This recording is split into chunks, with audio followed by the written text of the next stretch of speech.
Mukunda jewellers మొట్టమొదటి factory outlet ఇప్పుడు కూకట్పల్లి, కొత్తపేట్, సోమాజిగూడ మరియు ఖమ్మంలో. నమస్తే రమ్మగారు. నమస్తే జయ. రమ్మగారు, జానపద గాథలు చెప్పుకున్నామండి. చాలా రోజులు అవుతుంది చెప్పి. ఇంకొకటి ఏదైనా చెప్పండి. పూర్వమట ధర్మపురి అనే ప్రాంతానికి ఒక రాజుగారు ఉండేవారు. ఆయనకి అద్భుతమైన సౌందర్యవతి అయిన కూతురు ఉండేది, సువర్ణ సుందరి. అయితే ఈ ధర్మపురికి దూరంగా ఒక చంద్రగిరి అని ఇంకొక రాజ్యం ఉంది. దానికి రాజుగారు పేరు సర్పదష్టుడు. నిజానికి సర్పదష్టుడు అంటే సర్పంతో కాటు వేయబడ్డవాడు అని అర్థం. మరి అలాంటి పేరు పెట్టారేమిటో. ఆ సర్పదష్టుడు వివాహితుడే కానీ ఈ సువర్ణ సుందరి అందరినీ విని ఈ పిల్లని పెళ్లి చేసుకుందామని భావించాడు. మీ అమ్మాయిని నాకు ఇచ్చి వివాహం చేయమని అడిగాడు. అడిగేసరికల్లా వీళ్ళు ఏం చేశారు, ఈ పిల్ల 16-17 ఏళ్ళది, ఆయన 40 ఏళ్ల వాడు. పైగా లేక ఒక పిల్ల. ఈ పిల్లకి ఎవరన్నా చక్కగా కుర్రవాడితో వివాహం చేస్తే ఈడు జోడు చిలకా గోరి ఇంకా చూడముచ్చటగా ఉంటారు. తర్వాత ఆ కుర్రాడు మన రాజ్యానికి రాజు అవుతాడు. అంతేగా, ఆల్రెడీ రాజ్యం ఉండి ఆ రాజ్యంలో అంత మంచి పేరు లేని సర్పదష్టుడికి ఇస్తే పిల్ల జీవితము పాడవుతుంది, మన రాజ్యము పాడవుతుందని ఈ ధర్మపురి రాజుగారు చల్లగా మేము మా పిల్లని మీకు ఇవ్వమండి చెప్పేశారు. ఉత్తరం రాసేశారు. ఆయన నచ్చల. సర్పదష్టుడు మహాదుష్టుడు, మహాక్రూరుడు. ఆయన ఏదనుకుంటే అది అయిపోవాలి. అవురవురా నేను పిల్లని అడిగితే ఇవ్వనంటాడా, వీడి సంగతి చెప్దామని పెద్ద సైన్యంతో ఒక్కసారి వీళ్ళ మీద పడ్డాడు. పడేసి పట్టేశాడు. పడేయటం ఏమిటి, ఇక మొత్తం ఆ సైన్యం చాలా గట్టిది వాళ్ళది. ఆయన ఇంకెవరిదో స్నేహితుల సహాయం కూడా తీసుకున్నాడు. వీళ్ళ మీదకి వచ్చేసాడు.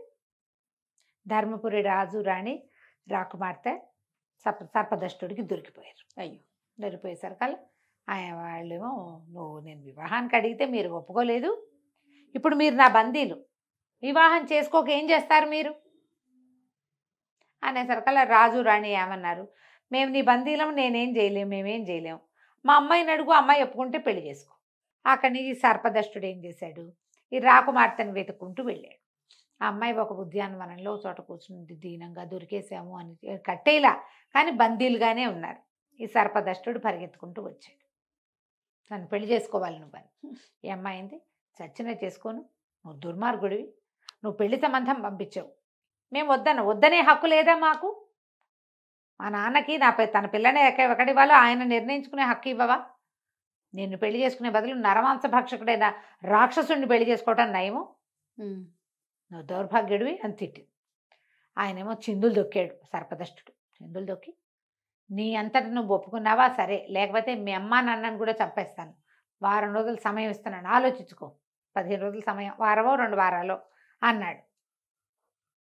వారం ఇచ్చినా అంతేనండి, వారం కాకపోతే 15 రోజులు ఇస్తా, అయినా సరే నువ్వే ఒప్పుకోవాలి అని చెప్పి వెళ్ళిపోయాడు. మరి ఏం చేయాలో తెలియక అట్లా కూర్చొని ఉంటే చెట్టు చాటు నుంచి ఒక రాక్షసుడు వచ్చాడు. వచ్చి, ఏమమ్మాయి రాకుమార్తె, వివాహం చేసుకుంటానన్నావు కదా, నేను సిద్ధంగా ఉన్నానన్నాడు.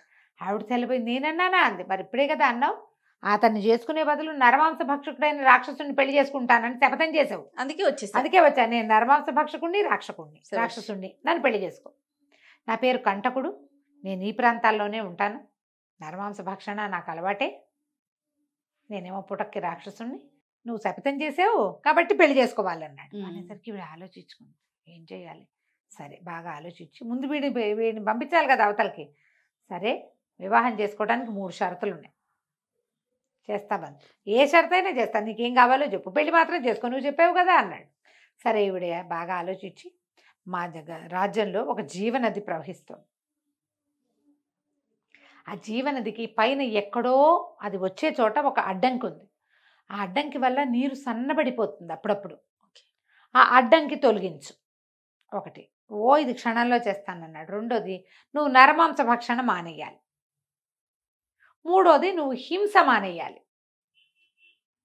ఈ 3 చేసి కనపడింది. 15 రోజుల సమయం. ఈ అమ్మాయికి అతని దగ్గర నుంచి 15 రోజుల సమయం దొరికింది. ఆ 15 రోజులు పెట్టింది. ఈ వెళ్ళటం ఏమిటి, ఈ రాక్షసుడు వెళ్ళిపోయాడు, కంటకుడు వెళ్ళిపోయాక ఏమైంది, 1 గంట 2 గంటల్లో వీళ్ళకి కబురు వచ్చింది, జీవనది విపరీతంగా జలాలు వచ్చేస్తున్నాయి పైనుంచి అని. అతను వెళ్ళిపోయి ఆ పైన ఎక్కడో ఒక కొండరాయి అడ్డం ఉంది, పైనుంచి పెద్ద ధార వచ్చేటప్పుడు వస్తుంది, అక్కడ ధార సన్నబడింది అనుకో, ఆ రాయి అడ్డం పడి ధార కిందకి రాదు, నీళ్ళు సన్నగా వస్తాయి. ఆ ఈడు బలంతో ఆ రాయి కాస్త తీసేశాడు. ఇక వచ్చేస్తున్నాయి నీళ్లు. ఈ రాజు రాణి రాజకుమార్తె బిక్కుబిక్కుమంటూ కాలక్షేపం చేస్తున్నారు. కొద్ది రోజుల తర్వాత 15 రోజులు అయింది. ఈ కంటకుడు వచ్చాడు. రాజకుమార్తె ఇది అంతఃపురంలో కాదు, ఉద్యానవనంలో కూర్చున్నప్పుడు వచ్చాడు. చిక్కిపోయాడు. ఇదేమిటి ఇలా అయిపోయావు అంది. మరి నువ్వు పెట్టావు కదా, నరమాంస భక్షణ మానేయమన్నావు. నరమాంసం లేకపోతే బలంగా ఎలా ఉంటావు? ఏవో తింటున్నాను. హింస మానేయాలన్నావు, మాంసం కూడా మానేశాను. ఆకులు అలమలు తినేసరికి సన్నబడిపోయాను. మనం కూడా అంతే అంతే. అవి ఇవి విరుచుకు తింటాం మానేస్తే సన్నగా ఇందులో నరమాంస భక్షణ కూడా చెప్పారు చూసావా, అంతే పక్క వాళ్ళని పీక్కు తింటాం మానేయాలి. అప్పుడు సన్నబడిపోతాం. అయితే ఈ అమ్మాయి ఏమంది, సరే ఇప్పుడు పెళ్లి చేసుకోమన్నాడు వాడు. అనేసరికి కుర్రాడు, ఇప్పుడు మానేశాను నేను, నరమాంస భక్షణ మానేసా, జీవహింస మానేసా, నువ్వు చెప్పిన జీవనదికి అడ్డంకి తొలగిచ్చేస్తా, నేను సిద్ధంగా ఉన్నా, వివాహం చేసుకుందావా అన్నాడు. రాజకుమార్తె అంది, దానికి నాకు అభ్యంతరం ఏం లేదు, కానీ నువ్వు ఇప్పుడు ఈ రాజ్యము సర్పదష్టుడి చేతిలో ఉంది. ఈ సర్పదష్టుడు వివాహం చేసుకోమని గోల పెడుతున్నాడు, వాడిని చంపేసేయి నువ్వు, అప్పుడు మన ఇద్దరం పెళ్లి చేసుకుందాం అంతే. అనగానే రాక్షసుడు అన్నాడు, అట్లా ఎట్లా చంపుతాను, నువ్వు నన్ను జీవహింస మానేయాలన్నావు కదా, హింస, దానికి నేను పాల్పడను, దానికి పాల్పడకూడదు. హింస మానేసే షరతు మీదే కదా నువ్వు నన్ను పెళ్లి చేసుకుంటానన్నావు. వివాహం కోసం నేను మానేసా, ఆకుల వాళ్ళు గడి కాదని తింటున్నా, ఇప్పుడు వాడిని చంపడం అంటే హింస అవుతుంది, అది నేను చెయ్యను అనేసరికి ఈ అమ్మాయింది, అది కాదు, వాడు నన్ను బాధ పెడుతున్నాడు, బాధ పెట్టినా సరే ఎవరినైనా చంపాలంటే అది హింసే అవుతుంది. వాడు నిన్ను బాధ పెట్టిని, వాడు నిన్ను వివాహం చేసుకొని ఏమైనా చేయని, నేను అతన్ని ఏదైనా చేయాలంటే హింస చేయాలి, హింస చేస్తే నీ షరతు నేను పాటించినట్టు, అప్పుడు నిన్ను వివాహం చేసుకునే అవకాశం నాకు ఉండదు, అంతే, కాబట్టి నేను చేయను అన్నాడు. ఈ అమ్మాయికి ఎంత ముచ్చటేసింది, ఓడి వీడు రాక్షసుడైనా పెట్టిన షరతులు పెట్టినట్టు పాటిస్తున్నాడే, మాట తప్పటం లేదు.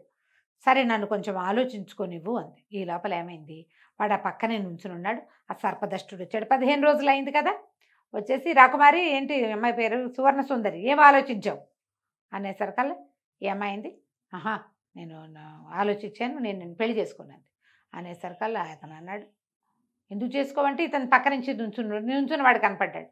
వీడెవడు అన్నాడు. ఇతను నీలాంటి వాడే, నన్ను పెళ్లి చేసుకుంటానంటున్నాడు, కానీ నీలాగా దౌర్జన్యంగా కాదు, నిజాయితీగా పెళ్లి చేసుకుంటానన్నాడు. నేను పెట్టిన షరతులన్నీ ఒప్పుకున్నాడు. రాక్షసుడైన వీడే మంచివాడు నీకంటే అన్నది. అనేసరికల్లా నా ముందు నువ్వు ఇంకొకరిని పొగుడతావా, వీడంతూ చూసి అప్పుడు నిన్ను పెళ్లి చేసుకుంటా, ముందు వీడు అడ్డం. ఇప్పుడు పెళ్లికి అప్లికెంట్స్ ఇద్దరు ఉన్నారు కదా, రెండో వాడిని చంపిస్తే మన దారి నిష్కంటకం అయిపోతుంది. ఈయనేం చేశాడు, ఈ రాజుగారు, ఈయన సర్పదష్టుడు, ఈ మొల్ల ఒక కత్తి ఉంది ఆయనకి, నడుము పడ్డ దట్టికి ఆ వరలోంచి కత్తి తీసి అని ఒక్క దూకాడు రాక్షసుడి మీదకి, నిన్ను చంపేసి అప్పుడు రాకుమార్తెని సువర్ణ సుందరిని పెళ్లి చేసేసుకుంటాను. ఈ దూకేసరికల్లా ఎప్పుడైతే తన మీదకి దూకాడో ఆ రాక్షసుడు ఏం చేశాడు, 2 చేతులతోటి మెడ పుట్టుకొని విరిచేశాడు మెడ, విరిచేసి విసిరేసరికల్లా రాకుమార్తె ఆశ్చర్యపోయింది. మరి ఇప్పుడు నువ్వు హింస చేసావు కదా అంది. ఇది హింస ఎందుకయింది, ఆత్మరక్షణ చేసుకున్నాడు, లేకపోతే అతను కత్తి పెట్టి పొడిచేవాడు. నా అంతటా నేను చంపితే హింస, వాడు నా మీదకి వచ్చినప్పుడు చంపితే హింస ఎందుకు అవుతుంది, హింస అవదు అది. ప్రాణరక్షణ ఏ జీవైనా చేసుకుంటుంది. ఇప్పుడు పులో సింహమో కొమ్ములు అన్నది ఏదైనా ఊరుకుంటుందా, అదే కదా, ఊరుకోదు, తిరగబడుతుంది. కుక్క కూడా కైకైకైమని పొట్టాడుతుంది మనం కొడితే దాన్ని. అనేసరికి ఏమై వీడికి ధర్మ సూక్ష్మాలు కూడా తెలుసు. సరే పట్టు, నువ్వు చాలా తెలివిగలవాడివి, నీకు పద్ధతి ఉంది, నీకు ధర్మం కూడా తెలుసు, పట్టు నేను నిన్ను వివాహం చేసుకుంటానని ఒప్పుకుని ఇక అక్కడి నుంచి మా నాన్నగారి దగ్గరికి వెళ్దామని ఆ కంటకుడు చేయి పుచ్చుకుని రాజుగారి దగ్గర తీసుకెళ్ళింది. వాళ్ళు నడిచొస్తూ హడిలు చచ్చారు జనమంతా. వీడు పెద్ద ఇంత పొడుగాటి వాడు, పళ్ళు కూరలు, ఒక అందంగానే ఉన్నాడు లావుగా, అప్పుడు ఉన్నంత లావు లేడు, కానీ వాడు రాక్షసుడి కూరలు కొమ్ములు, వాడి బట్టలు, వాడి నడక అన్నీ కనపడుతూనే ఉన్నాయి. అందరూ ఆశ్చర్యపోయారు. రాజుగారి దగ్గరికి వెళ్ళి చెప్పింది, నాన్న ఇతను కంటకుడు అనే రాక్షసుడు సర్పదష్టుడిని సంహరించాడు అనగానే ఆశ్చర్యపోయారు అక్కడ ఉన్న సైనికులు. అయ్యో మా రాజుగారు చచ్చిపోయారని, వాళ్ళ రక్షణలో ఉన్నారుగా, వాళ్ళందరూ పరిగెత్తుకుంటూ పోయారు. తీరా చూసి చచ్చిపోయిన రాజుగారికి చచ్చిపోయాడంటే వాళ్ళు ఓడిపోయినట్టే. ఏం చేస్తారు, సేనలు అన్నీ పుచ్చుకుని వాళ్ళు వెనక్కి వెళ్ళిపోయారు. వీళ్ళ రాజ్యం ప్రశాంతంగా అయిపోయింది.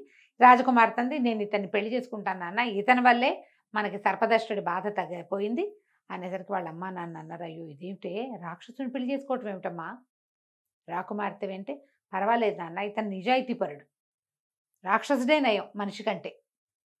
నేను మాట ఇచ్చాను, మాట తప్పను నేను. ఇతనేమో షరతులు పెట్టిన షరతులు తప్పకుండా ఉన్నాడు. నేను కూడా ఇచ్చిన మాట తప్పకుండా ఉంటా, పెళ్లి చేసుకుంటానని. సరే పెళ్లికి ఏర్పాట్లు చేశారు. రాజ్యంలో అందరూ ఆశ్చర్యపోతూనే పెళ్లి వేడుకల్లో పాల్గొన్నారు. రాక్షసుడికి చక్కగా మంగళ స్నానాలు, హల్దీ వగైరా మెహందీలు చేశారు. వివాహం అయ్యింది. వివాహం పెట్ల మీద కూర్చున్నారు. ఈ రాక్షసుడు లేచి రాజకుమార్తె మెడలో 3 ముళ్ళు వేశాడు. అక్కడ ఒక విచిత్రం జరిగింది. రాక్షసుడు మాయమైపోయి వాడి ప్లేస్లో ఒక పెద్ద అందంగా ఉన్న కుర్రవాడు ఒకడు తయారయ్యాడు, వచ్చాడు. ఆశ్చర్యపోయారు అందరూ. రాకుమార్తె మరీ ఆశ్చర్యపోయింది.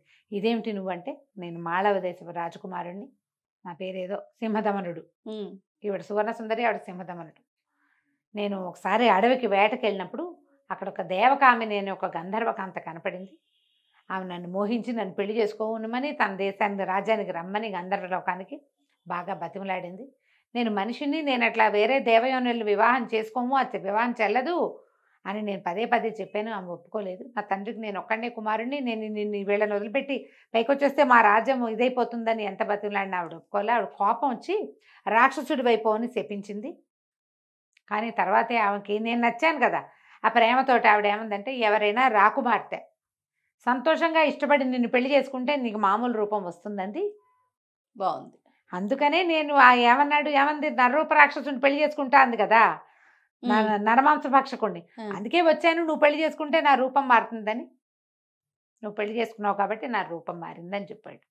హాయిగా మాళవ రాజకుమారుడు ఇక్కడ కూడా రాజ్యం చేస్తూ సంతోషంగా ఉన్నారు. కథ కంచికి మనం ఇంటికి. రైట్ రమ్మ గారు, నమస్తే. నమస్తే జయ.